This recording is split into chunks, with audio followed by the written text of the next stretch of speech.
जय हिंद बच्चों। तो आज हम लोग जानेंगे कि एक कोकोनट फ्रूट का डिस्पर्सल कैसे होता है। आखिर नारियल जो फल हम खाते हैं फ्रूट्स, वो कैसे डिस्पर्स होते हैं। दूसरा, जितनी भी समुद्री एरिया है, कोस्टल एरियाज हैं, सी शोर एरिया, वहाँ पर ज़्यादातर कोकोनट ट्री पाए जाते हैं, कोकोनट ट्री ग्रो होते हैं। तो इसके पीछे का क्या कारण है, क्या रीज़न है। फिर समझेंगे कि एक एक्जेंथियम फ्रूट्स का डिस्पर्सल कैसे होता है। तो चलिए अपनी पढ़ाई को शुरू करते हैं।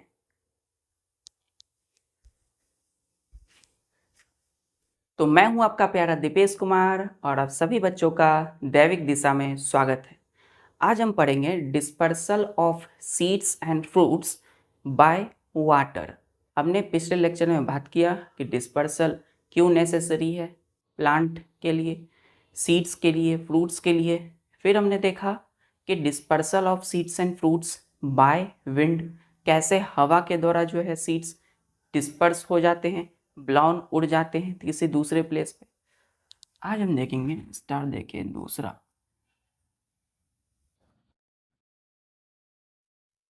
Dispersal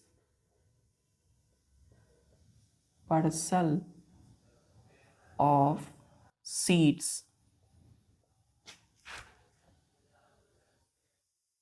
and fruits by water. अब पानी के द्वारा, पानी के थ्रू सीड डिस्पर्स होंगे, मतलब एक जगह से दूसरे जगह पे जाएंगे, अपने पेरेंट प्लांट से कहाँ जाएंगे, दूसरे जगह पे। तो लिखिएगा इसमें कि seeds and fruits dispersed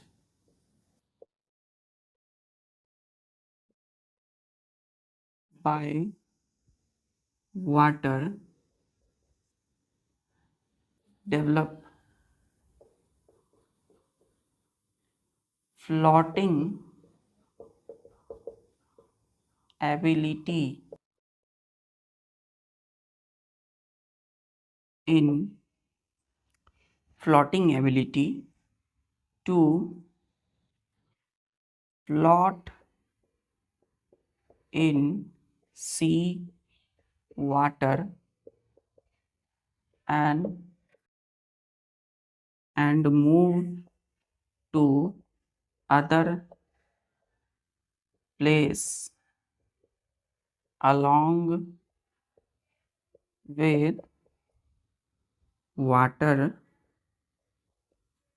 currents। Full stop. ठीक है, क्या लिखा गया है यहाँ पे कि seeds and fruits dispersed by water. जो सीड और फ्रूट्स जिसके अंदर सीड होते हैं, वो अगर डिस्पर्स होते हैं वाटर के द्वारा, तो वो डेवलप करते हैं फ्लोटिंग एबिलिटी। अपने अंदर क्या करते हैं, एक फ्लोट करने की एबिलिटी को डेवलप करते हैं। To float in sea water, sea water समुद्र के पानी में फ्लोट करने के लिए, तैरने के लिए ये सीड और फ्रूट क्या करते हैं, फ्लोटिंग एबिलिटी डेवलप करते हैं। And move to other place along with water currents. Water current मतलब पानी की जो धारा है, वाटर की जो पानी जो उसमें बह रहे हैं, है ना। जैसे कि पानी समुद्र में बह रहा है, तो समुद्री जो पानी जो बह रहा है उसमें करंट होता है बच्चों, है ना, बहुत तेजी से बह रहा होता है पानी। तो उस वाटर करेंट्स के साथ साथ क्या होगा, सीड्स और फ्रूट्स पे क्या होंगे, समुद्र के पानी में बहते हुए आगे चले जाएंगे दूसरे जगह पे। मतलब सी वाटर में फ्लोट करने की एबिलिटी को डेवलप करते हैं। कौन से सीड्स फ्रूट होते हैं, चलिए देखते हैं।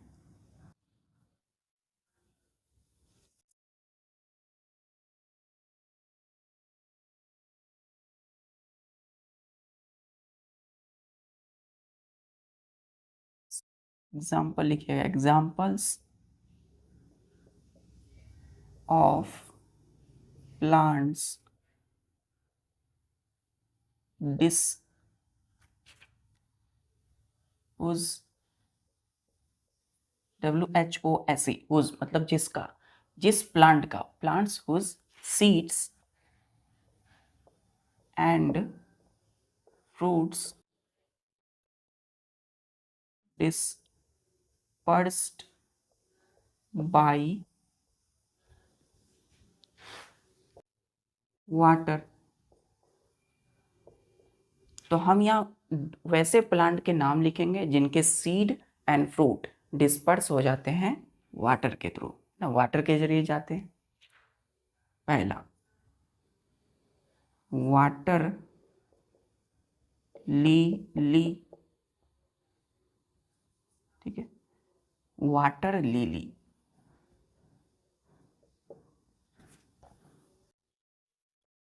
लिली, ठीक है।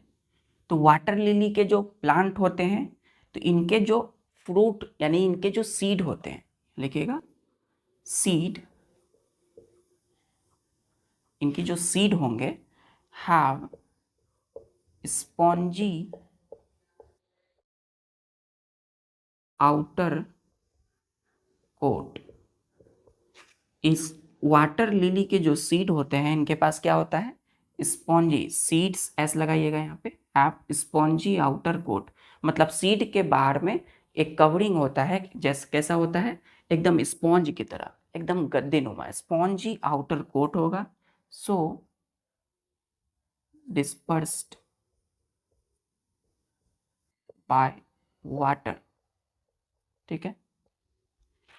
दूसरा है बच्चों कोकोनट, ठीक है, कोकोनट यानी कि नारियल। अब कोकोनट जो आप खाते हो देखते हो उसके अंदर क्या होता है, वो ऊपर से वो तो कवरिंग है बच्चों, तो उसको हटाते हो तो सीड आपको मिलता है। तो कोकोनट के जो सीड्स हैं, seeds have fibrous, FIBROUS, fibrous outer coat, COAT, coat मतलब होता है कवरिंग, ठीक है, लेयर, और आउटर मतलब बाहर की तरफ। तो इनकी seeds have fibrous outer coat, ऊपर से जो आप नारियल लेते हो तो वो क्या होता है, फाइब्रस आउटर कोट, वही है फाइबर, फाइबर की तरह, रेसे की तरह आउटर कोट, ठीक है, उसके अंदर निकलता है सीड्स। ये भी क्या होगा, dispersed by water, coconut seeds. Clear यहाँ तक, क्लियर यहाँ तक। चलिए अब हम कुछ डायग्राम्स देख लेते हैं, जैसे कोकोनट का, यहाँ तक नोट कर लिया।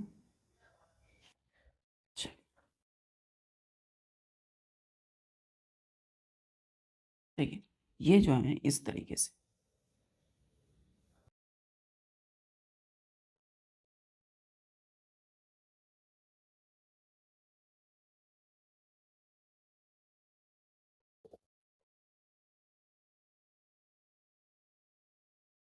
ऊपर ऊपर जो और कोकोनट जो है बच्चों, नारियल, वो क्या होता है, इसी तरह से रेसा होता है ऊपर में बच्चों, इसको हटाते हैं हम, है ना, छील के हटा के। तो ये जो है ये क्या है, that is called fibrous outer coat, ठीक है, किस चीज की, तो कोकोनट की, और कोकोनट, ठीक है। ये एक तरह का फल है बच्चों, फ्रूट है ना, एक फ्रूट है। और इस फ्रूट के अंदर में जब इसको आप हटाते हो ऊपर वाले जो इसके छिलके हैं या फाइबरस, यही फाइबरस आउटर कोट को, इस लेयरिंग को हटाते हैं, तो क्या मिलता है आपको, सीड मिलता है ना। मतलब कि इसके अंदर में सीड है ना, ये क्या है, इसके अंदर में सीड है, और ये ऊपर से क्या है, एक फ्रूट है, ठीक है, कोकोनट फ्रूट। तो लिखिएगा यहाँ पे कोकोनट फ्रूट,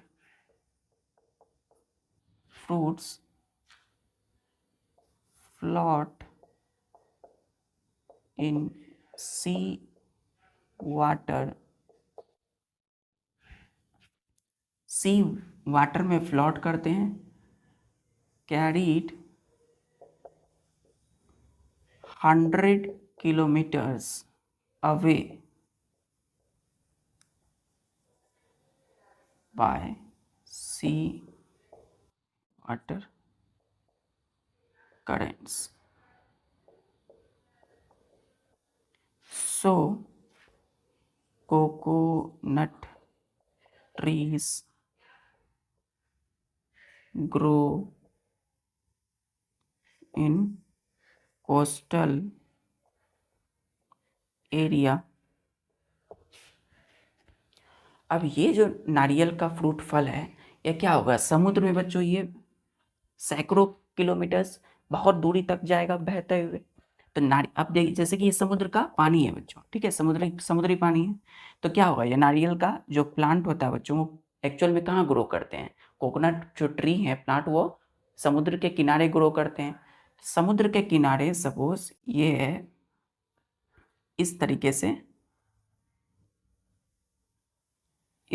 से, इसमें कोकोनट फ्रूट है, तो समुद्र के साइड में ये गिर गए और ये पानी के साथ बहते हुए कहाँ चले गए, बहुत दूर तक गए, मतलब समुद्र के लास्ट छोर तक।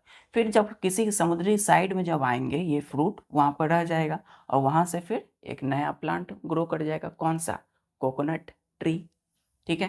इसलिए बोला कि coconut fruits float in sea water, sea water में फ्लोट, बहते हैं, तैरते हैं, ठीक है।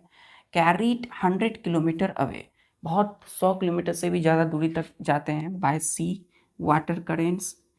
इसीलिए coconut trees grow in coastal areas. Coastal area मतलब समुद्र के किनारे वाले एरिया, ठीक है।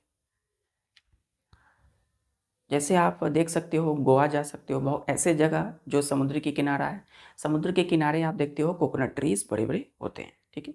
यही वजह, क्योंकि वहाँ वो अच्छे से ग्रो करते हैं, मोस्टली आप देखोगे। तो कैसे ये डिस्पर्सल हो रहे हैं, by water, sea water.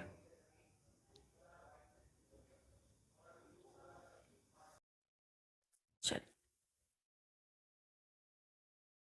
Videos अगर बहुत ज़्यादा फास्ट है तो इसको स्लो कर सकते हैं, इसकी स्पीड को, और अगर बच्चों अगर स्लो है तो इसको फास्ट कर सकते हैं।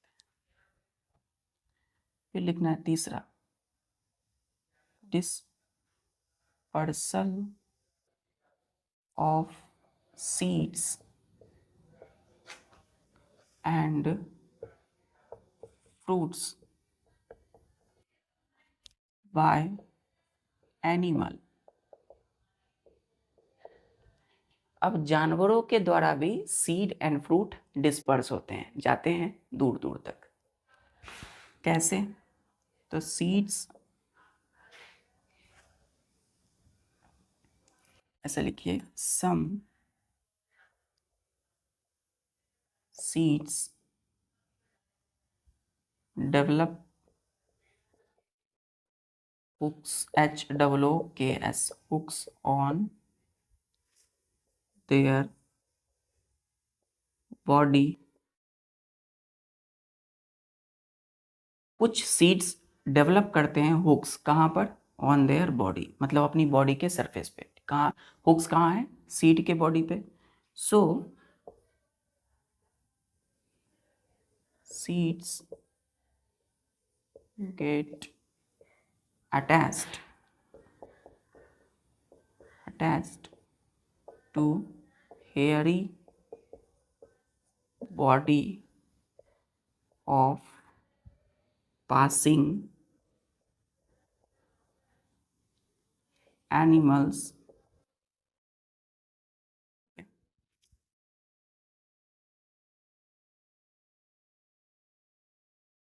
and carried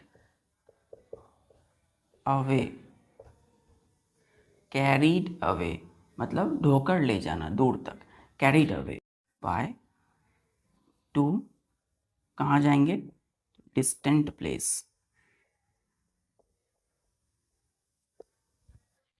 clear, distant place, distant मतलब बहुत दूर तक, दूर जगह तक जाएंगे। तो हमने बोला कि जो सीड एनिमल के द्वारा डिस्पर्स होते हैं, तो सेम सीड्स वो डेवलप करते हैं हुक्स ऑन देयर बॉडी, अपने बॉडी में। So they seeds get attached to hairy body of passing animals. तो वैसे सीड है ना, जो अपनी बॉडी में हुक्स को डेवलप किए हुए हैं, अगर उसके सामने से कोई एनिमल गुजरता है तो उस एनिमल के बॉडी में हेयर होता है, बाल, उससे वो सीड क्या होता है, अटैच्ड हो जाते हैं, क्योंकि सीड्स पे हुक्स लगा हुआ है। हुक, कोई भी चीज़, हुक क्या होता है, तो किसी चीज़ में फंस जाता है, तो एनिमल की बॉडी के साथ अटैच्ड फंस गए। और जहाँ जहाँ एनिमल जाएंगे दूर दूर तक, वहाँ वहाँ क्या होगा, सीड्स जाएगा, और वो तब तक सीड्स उस एनिमल के बॉडी से गिरते नहीं है जब तक कि वो पूरी तरह से जगह पे पहुँचते नहीं है। ठीक है, एक बार जब पहुँच गए किसी जगह तो वो ऑटोमेटिक फॉल गिर जाते हैं, और वहाँ पे जहाँ भी सीड गिरेंगे वहाँ एक नया प्लांट ग्रो करेगा। क्लियर है यहाँ तक? चलिए, कौन सा सीड्स या प्लांट है जिसके सीड जो है वो एनिमल के थ्रू डिस्पर्स होते हैं? देखते हैं एग्जाम्पल।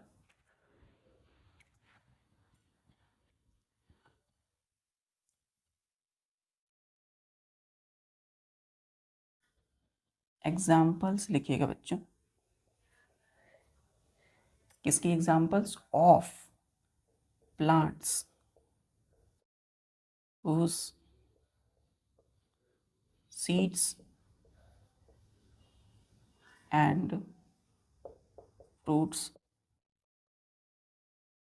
dispersed,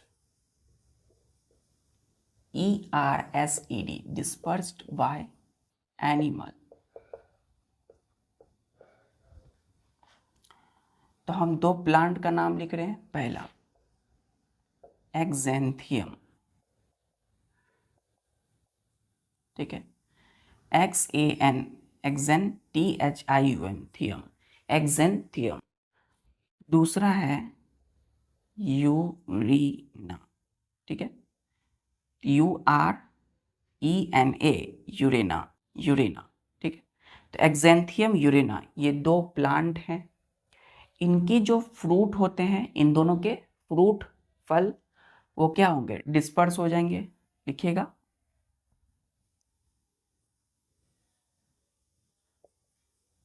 देयर, यानी इन दोनों की जो फ्रूट्स हैं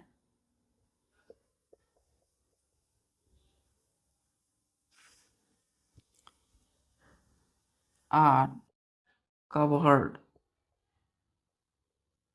with numerous hooks, so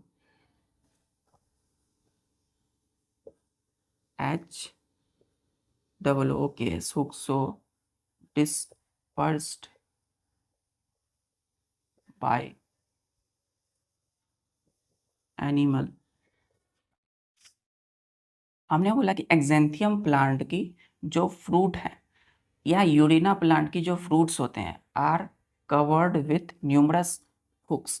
numerous का मतलब होता है बहुत सारा, तो इनके जो फ्रूट हैं वो कवर होते हैं बहुत सारे हुक से, है ना, उनके फ्रूट के ऊपर हुक होता है।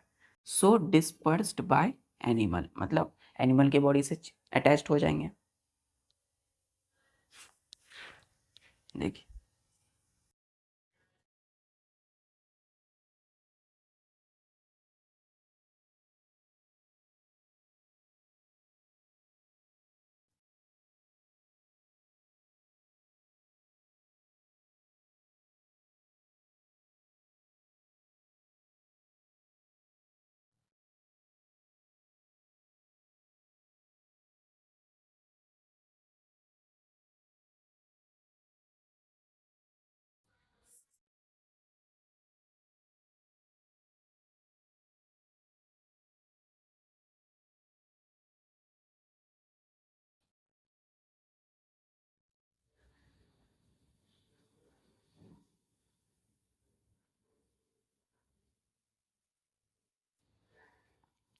ये जो आप देख रहे हैं ना, ये है फ्रूट,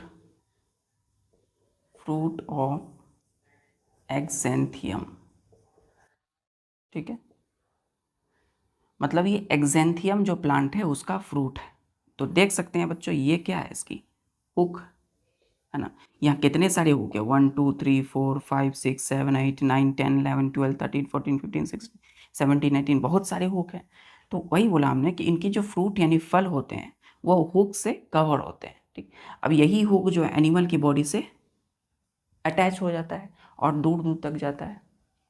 तो एक पॉइंट और लिखना है यहाँ पे कि सीड्स ऑफ सच प्लांट्स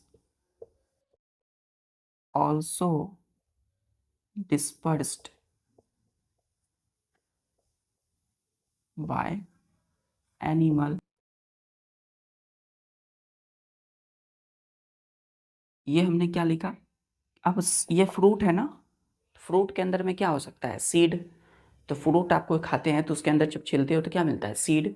तो इस एक्जेंथियम और यूरेना का जो प्लांट है, फ्रूट है, उस फ्रूट के अंदर में क्या होते हैं? सीड होते हैं। ठीक है, तो इनके अंदर की जो सीड हैं, इनके अंदर के जो सीड होंगे वो भी क्या होगा? Seeds of such plants also dispersed by animal. Animal के द्वारा वो भी फ्रूट के साथ डिस्पर्स्ड हो जाएंगे, है ना, दूसरी जगह पे चले जाएंगे, दूसरी जगह पर फैल जाएंगे, स्कैटर हो जाएंगे। ठीक है, ये एनिमल के बॉडी से जुड़ गया है, अटैच होगा, और इसके अंदर में सीड है, तो फ्रूट के साथ साथ सीड भी डिस्पर्स हो गए।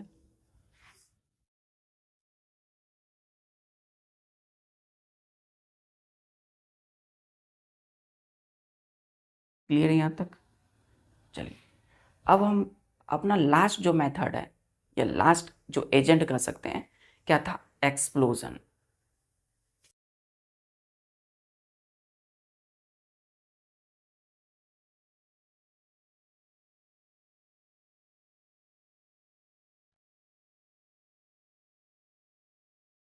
चौथा, एक्स, ऐसे लिखिए, डिस्पर्सल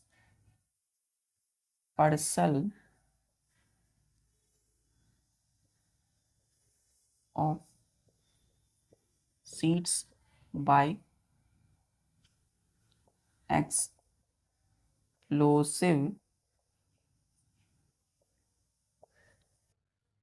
मैकेनिज्म।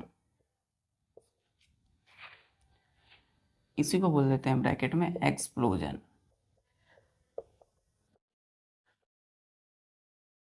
तो सबसे पहले समझते हैं कि EXPLOSIV, एक्सप्लोजिव मतलब जो विस्फोटक हो। एक्सप्लोजन का मतलब विस्फोट, थोड़ा सा जिसमें विस्फोट हो, जैसे बम धमाका होता है तो क्या होता है बच्चों? वो विस्फोट हो जाता है ना, यानी कि जो फट जाए अपने आप। तो एक्सप्लोजिव मैकेनिज्म, स्टार दे के लिखिए, explosive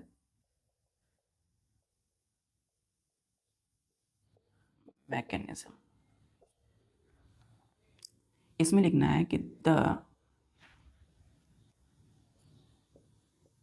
rib fruits of some plants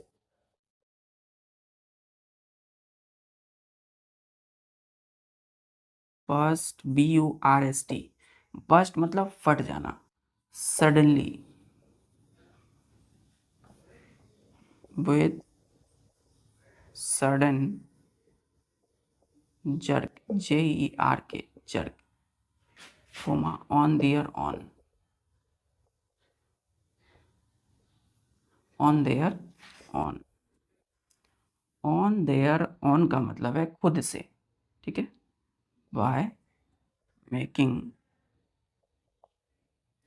a little explosion, एक छोटा सा धमाका होगा, विस्फोट होगा, and throw their seeds to distant place, full stop।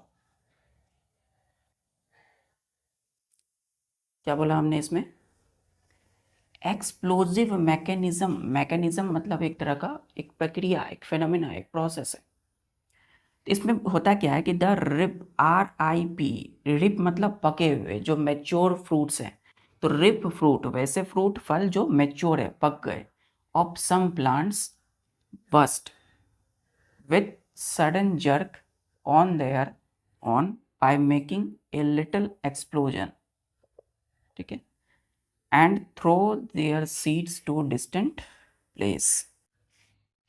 इसमें क्या होता है एक्सप्लोसिव मैकेनिज्म में कि वैसे प्लांट जिनके फ्रूट फल पक गए, ठीक है, अब पक गए तो क्या होगा बच्चों? वह अपने आप ऑटोमेटिक वो फट जाएंगे, थोड़ा सा जर्क आया अंदर, अपने आप फट जाते हैं, एकदम अपने आप, तो अपने आप वो विस्फोट हो जाएंगे, फटेंगे तो थोड़ा आवाज़ करेगा, एक्सप्लोजिव होगा, तो फट जाएंगे अपने आप।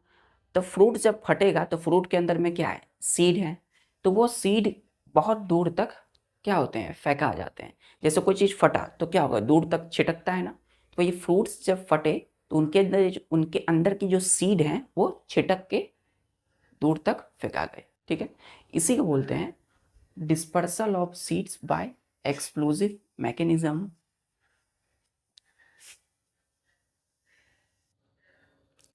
आखिर किस प्लांट के फ्रूट एक्सप्लोजिव मैकेनिज्म करते हैं, इस तरीके से सीड को डिस्पर्स करते हैं, चलिए देखते हैं।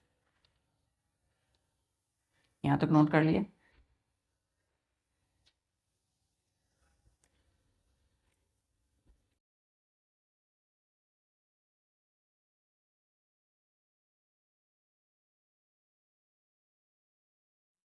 Examples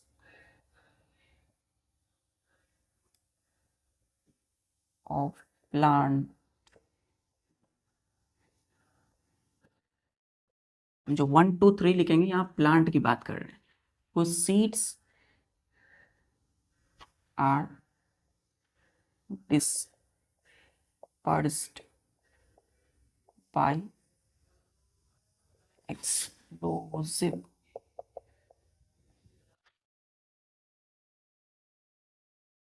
mechanism। ठीक है, पहला कैस्टर, CASTOR, कैस्टर, कैस्टर का मतलब अरंडी, अरंडी बोलते हैं इसको। दूसरा है बालसम, ठीक है, BALSAM, बालसम। ये दोनों जो हैं प्लांट हैं, तो इनके जो सीड होंगे, इनके जो फ्रूट होंगे ना, वो क्या होंगे बच्चों, फटेंगे। तो सीड को, जब फ्रूट फटेगा तो क्या होगा, सीड छिटक जाएगा, दूर दूर तक चले जाएगा। ठीक है, तो ये कैस्टर और बालसम प्लांट है, या इसको आप फ्रूट भी बोल सकते हो, है ना, कैस्टर और बालसम फ्रूट्स। तो चूंकि कैस्टर और बालसम प्लांट के, इसको ऐसे समझिए, कैस्टर और बालसम प्लांट में कैस्टर या बालसम के फ्रूट जब फटेंगे तो सीड दूर तक छिटक कर चले जाएगा। ठीक है,